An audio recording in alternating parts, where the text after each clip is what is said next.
Good morning students. क्षेत्रवृत्तीय start कर रहे हैं। क्षेत्रवृत्ति में सबसे पहले दो पार्ट्स हैं आपके बुक में। 11 वृत्तों से संबंधित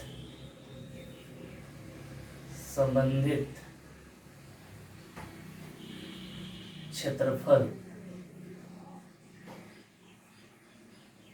दूसरा है ठोस आकृतियों के आयतन तथा क्षेत्रफल। दोनों में देखिए अलग अलग बात है तो मेंसुरेशन के अंतर्गत आप लोग मेंसुरेशन में पढ़े हैं। 9th क्लास में भी मेंसुरेशन पढ़े हैं, उसी का थोड़ा यहाँ डीपली है, अलग है से। वृत्तों से संबंधित प्रश्न में वृत्त से संबंधित प्रश्न बताएंगे। इसमें ठोस आकृतियों के अब आयतन तथा क्षेत्रफल बताएंगे। जैसे आप लोग बेलन पढ़े, शंकु पढ़े, गोला पढ़े, छिन्नक तो नहीं पढ़े हैं, लेकिन ये सब छिन्नक इसमें पढ़ने वाले हैं। अब इसमें हम लोग देखेंगे कि फिगर के साथ अलग अलग पार्ट्स को काट के कैसे बनाया जाता है। वृत्तों से संबंधित में वृत्त भी देखेंगे उसी तरह से कि वृत्त का अलग अलग कैसे बनता है। तो सबसे पहले हम बताना चाहते हैं कि ये वृत्तों से संबंधित ये दो लेसन पढ़ना है। उसके पहले हम लोग फार्मूला देखेंगे। अब फार्मूला हम सब एक दिन डिराइव कर देते हैं, उसके बाद बता देंगे कौन सी फार्मूला कहाँ पर अप्लाई होगा, कहाँ लगेगा, अलग अलग। इसलिए टेंशन नहीं लेना कि इतना सारा फार्मूला है। फार्मूला बहुत सारा नहीं है, बहुत ईजिली है। सबसे पहले हम लोग स्टार्ट करते हैं। एक बात पहले हम आपको बताना चाहते हैं कि किसी भी चीज़ का क्षेत्रफल चाहिए, चाहे वृत्त का हो या वर्ग का हो, आयत का हो, शंकु का हो, बेलन का हो, छिन्नक का हो, बस एक ही होता है, लंबाई गुने चौड़ाई। बहुत लोग समझे हैं कि सर कैसे लंबाई गुने चौड़ाई होता है।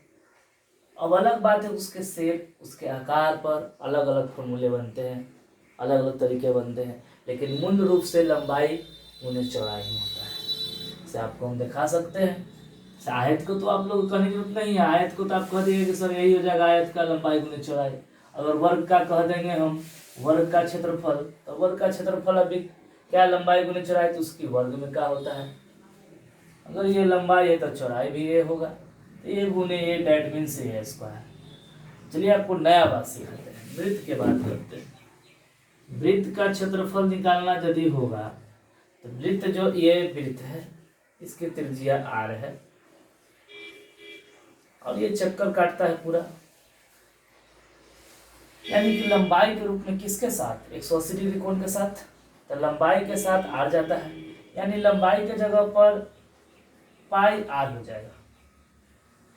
पाई r लंबाई की जगह पर पाई r, एल बराबर पाई r, और चौड़ाई की जगह पर भी r रहेगा, क्यों चौड़ाई तो ही है, इसलिए r का पाई r स्क्वायर हो गया।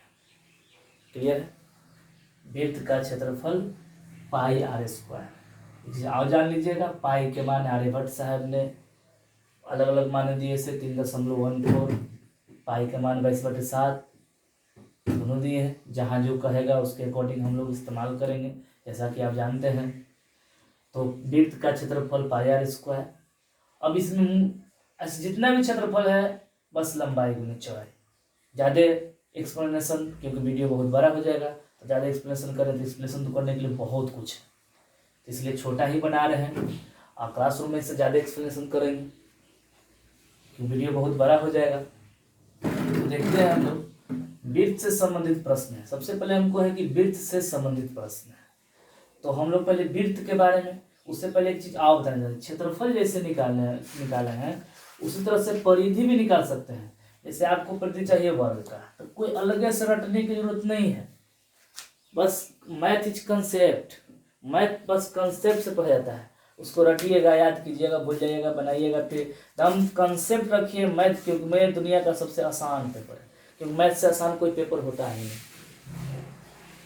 देखिए, अगर इसको हम परिधि चाहिए, आप लोग जानते हैं वर्ग का परिमाप थोड़े, लेकिन कैसे, तो ये ए हुआ, तो हमने कहा एक चक्कर लगा दो, यहाँ से यहाँ, यहाँ से यहाँ, यहाँ से यहाँ, यहाँ से यहाँ, तो ए जोड़ ए, ए जोड़ ए जोड़ ए जोड़ ए, तो कितना हो गया 4 हो गया।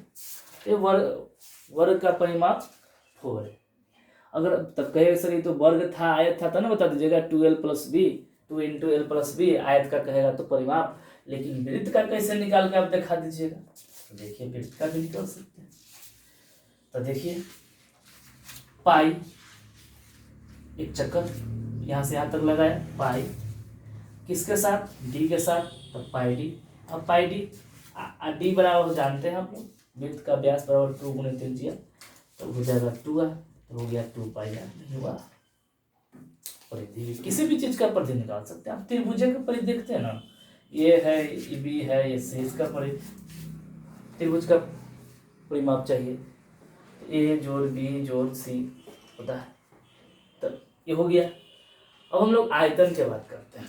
आयतन में देखिए क्या होता है, किसी भी चीज का आयतन बस एक ही फॉर्मूला, लंबाई चौड़ाई ऊंचाई यानी LBH से घनाभ का जो भी है घनाभ का आप लोग LBH, जैसे ये घनाभ का बन जाता है, यही मूल है। इसके अलावा कुछ का भी आयतन चाहिए, शंकु का, बेलन का, गोला का, कुछ का भी आयतन चाहिए, घन का चाहिए, सारा का आयतन में ही रहेगा, बस शेप पर चेंज होता है। घन से घनाभ है, घन का चाहिए तो उसका सभी भुजा समान होती है, A गुने A गुने A, तो इसी का नाम दे देता है क्यू, जो आप रटते हैं कि घन का आयतन, घन के आयतन एक क्यू, और घनाभ का आयतन L गुने B गुने H, तो उसी तरह से बनता है जैसे बेलन का आयतन।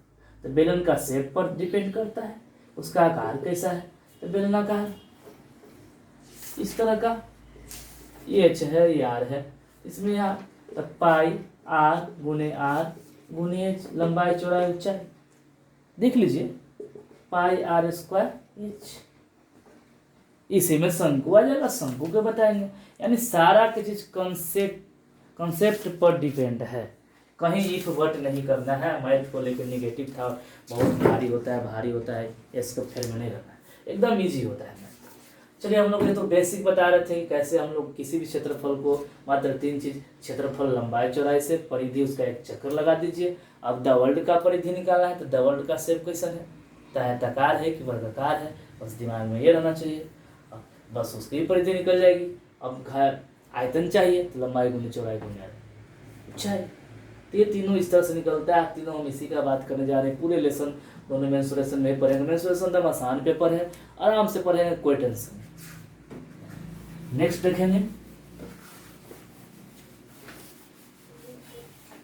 अब हम लोग आते हैं एकदम फ्रेश फॉर्मूला लिखते हैं।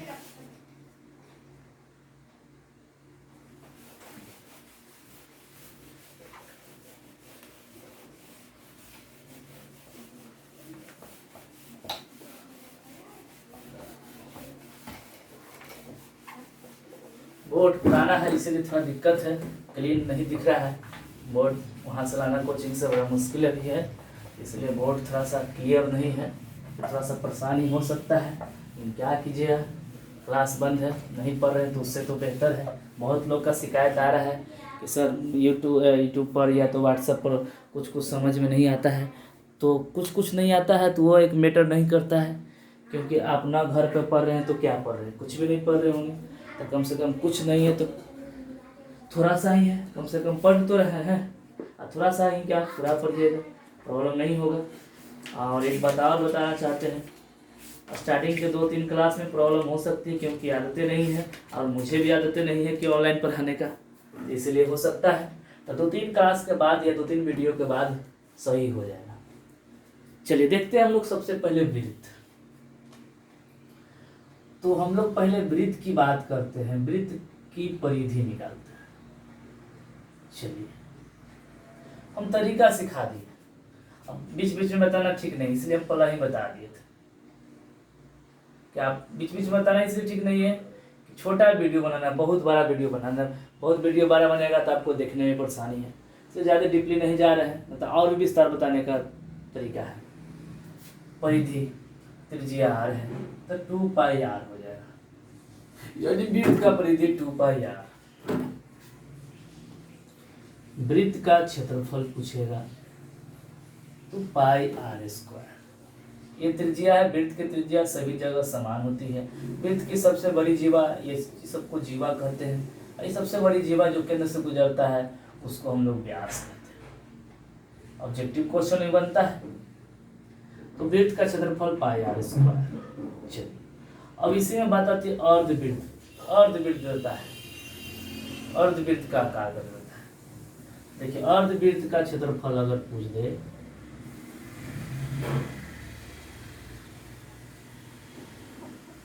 अर्धवृत्त के क्षेत्रफल, तो देखिए अर्धवृत्त का क्षेत्रफल 1/2 पाई आर स्क्वायर, यानी जो पाई आर स्क्वायर है उसका आधा कर देंगे 1/2 इंटू पाई आर स्क्वायर। अब इसमें एक नया बात है, यह ऑब्जेक्टिव भी पूछता है अर्धवृत्त की परिधि।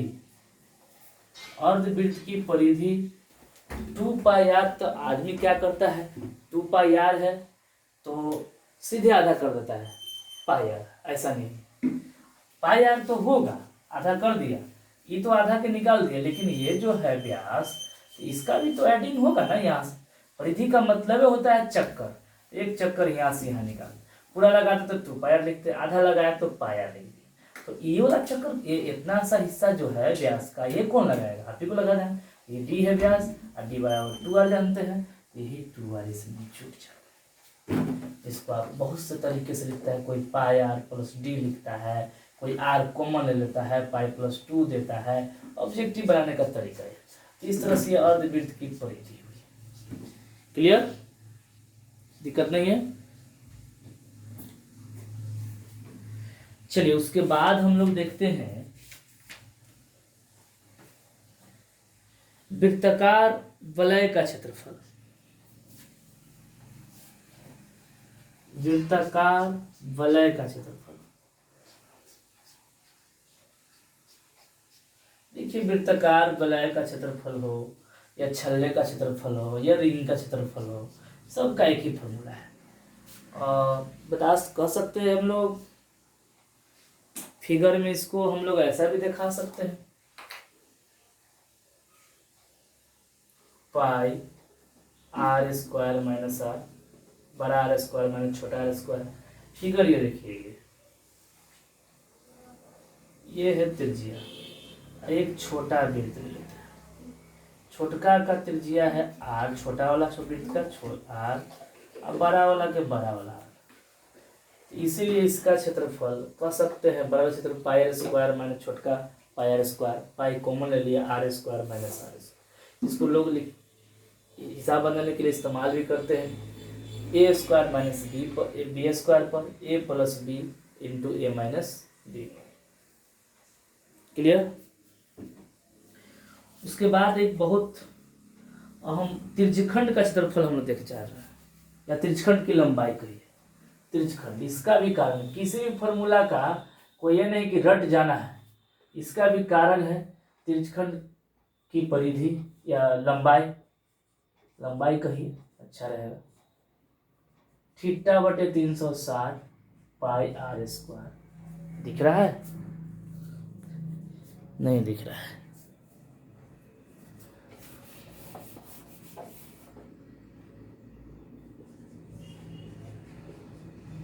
त्रिज्यखंड की लंबाई θ/360 2 पाई आर, ये θ/3, सॉरी जगह कम है, 2 पाई आर। देखिए इसका भी कारण है कि त्रिज्यखंड में θ/360 कैसे रहता है। अगर 1 डिग्री की बात करते हैं, एक पूरे वृत्त की बात करते हैं तो 360 डिग्री, अगर 1 डिग्री की बात करते हैं तो 1/360, 2 डिग्री 2/360, इस प्रकार कितना डिग्री तो θ डिग्री, तो θ/360 और 2 पाई आर परिधि जान रहे हो, क्योंकि त्रिज्यखंड वृत्त का रूप होता है। तो जानते हैं त्रिज्यखंड का हिस्सा भी कहिएगा तो दिखा देते हैं, जरूरी भी है, दिखा ही देते हैं, ऐसे एंगल हम दिखाने वाले थे।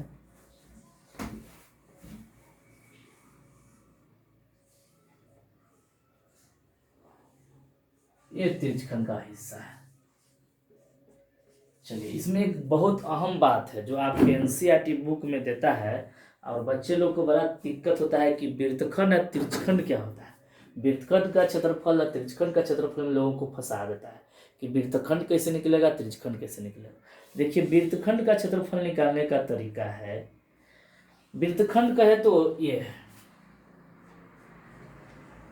ये हिस्सा वृत्तखंड, और इसका क्षेत्रफल अगर निकालना है वृत्तखंड, ध्यान रखिएगा सर,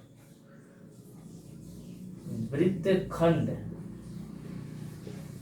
खंड का क्षेत्रफल, तो वृत्तखंड का लगाता है तो हम लोग थीटा बटे 360 पाई आर स्क्वायर, सॉरी एक मिनट, सॉरी मिस्टेक हो गई, पहले त्रिज्यखंड का क्षेत्रफल हम लोग नहीं बताया आपको, त्रिज्यखंड का क्षेत्रफल पर खाली लंबाई बता दिए हैं, उसकी क्षेत्रफल ही बता देते हैं। त्रिज्यखंड का क्षेत्रफल पहले जान लेते हैं, थीटा बटे 360 पाई आर स्क्वायर, बस थीटा और 360 आता है, बाकी जो वृत्त का है वही रहता है। तुलना करके, कंपेरिजन करके, ध्यान देके पढ़िएगा, बनाइएगा, तब रहेगा, रटना नहीं, रटिएगा तो प्रॉब्लम हो जाती है, भूल जाते हैं आदमी। अब लघुखंड देखेंगे हम लोग, लघुखंड देखेंगे,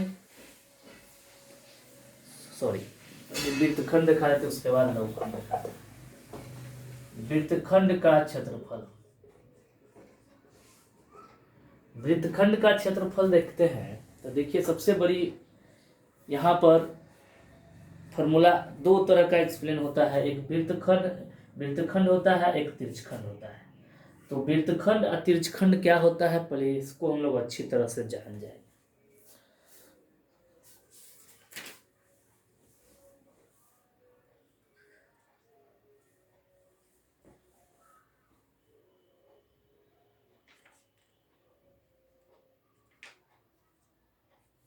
देखिए थीटा बटे 360 पाई आर स्क्वायर माइनस त्रिभुज ए ओ बी का क्षेत्रफल। अब ए ओ बी का क्षेत्रफल जो है वह किस तरह का त्रिभुज बनता है उस पर डिपेंड करता है, ठीक है। तो हम लोग देखिए एक तरह से ये भी लिख सकते हैं, थीटा बटे 360 pi are square minus 1/2 r square sine theta, इसका भी हम लोग इस्तेमाल कर सकते हैं, आर स्क्वायर साइन थीटा। इसके बाद हम लोग दीर्घखंड देखते हैं,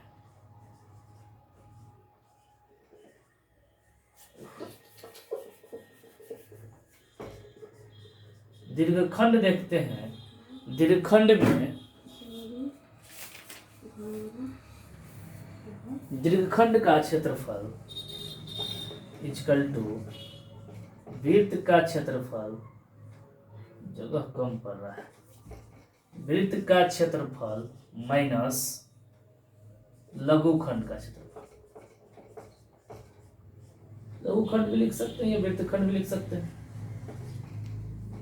क्लियर।